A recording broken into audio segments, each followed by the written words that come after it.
Nvidia. With the leaked specs of the Nvidia GTX 1660, and I'm not even going to make a joke about how terrible of a name that is for a product, because honestly at this point Nvidia are making it way too easy for us. So in this video I'm going to suggest the graphics card that the GTX 1660 should have been, and give you the reasons why Nvidia is probably not going to release that GPU.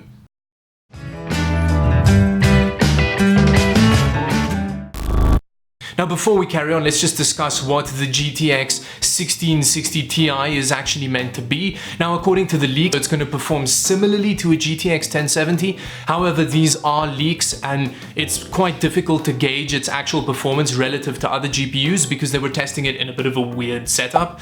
But yeah, so it's going to give around GTX 1070 performance. And honestly, that's not a bad thing. If they called this graphics card the GTX 2050, like Not an Apple fan suggested they do, and they charged a good price for it, it could potentially be a really good GPU. As it is now, if they release it with a current name at a good price, it's going to be a good GPU with a really stupid name, which isn't the worst thing ever. But that's not what I wanted them to do, because honestly, when I started seeing leaks around the GTX 2738, I immediately assumed one thing, that it was going to be an RTX 2060 with the only thing that they change is removing the actual RTX cores. And that would be awesome, because the RTX 2060 performs really well. As far as a performance upgrade goes, from one generation of 60 level graphics card to the next generation of 60 level graphics card, it's pretty good.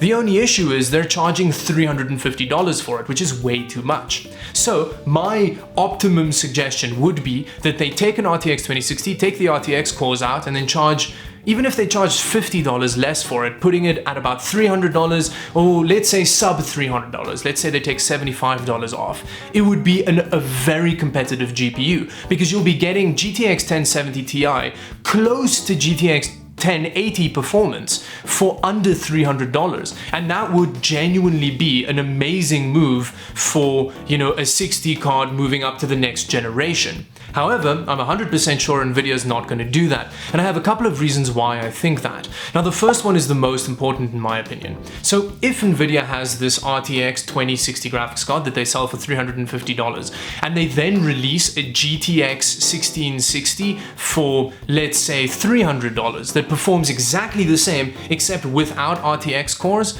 essentially what they're doing is telling everybody that the cost of RTX is about $50. And it goes further than that, right? So they're not only putting a price on RTX, but if the non-RTX version of the graphics card sells very well, then it essentially shows developers who need to buy into ray tracing and just the entire market, essentially, that the consumer isn't willing to pay $50 for their RTX future technology. And that's not a good signal to be sending out to your shareholders, that the thing that you're buying wholeheartedly into, people aren't willing to spend $50 on. And honestly, that's an issue with the RTX 2080 and the 2080 Ti as well. There were rumors a while back that there was going to be like a GTX 2080, which was going to be the RTX variant just without ray tracing, then they were going to charge less for it.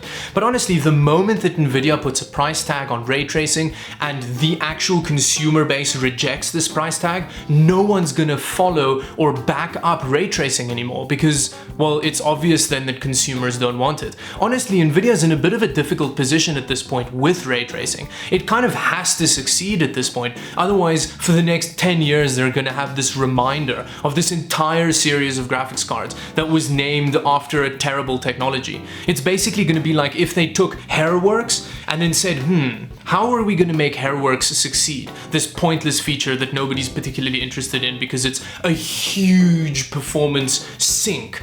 Oh yeah, I know, let's just rename all the graphics cards to HairTX. They didn't do that because that's a stupid idea. And the other reason is the plain old boring thing of there just isn't effective competition at this point, because all of the AMD graphics cards that are fighting in this like from $200 to like $300 range are all like 3 generations old. They've just been renaming the same graphics cards over and over again.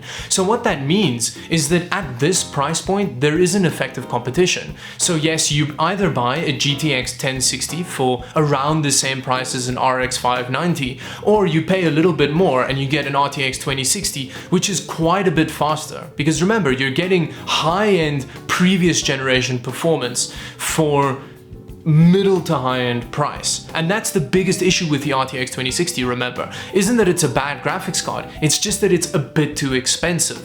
And I actually think that brings me to the end of the video. So if you liked the video, do like and subscribe to the channel for more videos like this. And I've made a Twitter account which is semi-active. It's at @DavidDoes, which is a bit of a terrible name, but David does tech stuff, doesn't fit in a Twitter handle. So go check it out if you want to see me kind of promote my own content, talk about stuff, and promote other people's content as well. And until the next video, bye-bye.